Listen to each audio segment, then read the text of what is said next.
ভাই বন্ধুরা কেমন আছেন?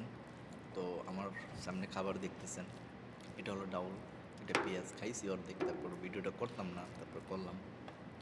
তো দেখেন বিদেশটা কি জানেন, একটা রুমে 4 জন লোক থাকে আমরা, তার ভিতরে একটা লোক আছে, ধরেন আপনি খাইছেন, আর 3টা লোকে আপনি খাইছে কিনা আপনার দেখার বিষয় আছে না বলেন? যে 2 ঘন্টা টাইম দেয় খাবারের জন্য, সবাই কিন্তু আমরা নাইট করে আসছি, তা আপনি তো বলতে পারতেন যে ভাই আপনারা ওঠেন খান, সে লোকে ডাকি দেননি, তার আত্মার ভিতরে দিছে, অথচ আমাকে কি 6 ঘন্টা পর খাইতেছি। মানে এখন বাজে সন্ধ্যা 6টা, মানে আমরা কিন্তু ডিউটি থেকে আসছি সকালে, তাহলে চিন্তা করে দেখেন এই কালকে রাত্রে খাইছি। তো এই জন্য বললাম, তো এখানে ক্যান্টিন আসছি খাবারের জন্য। তো তাদেরকে বললাম যে ভাই খুব খিদে লাগছে, যা আছে তাই দাও। তো ঘুম থেকে এরকমভাবে উঠাইছি, ফ্রেশ হয়ে গেলে আইছি।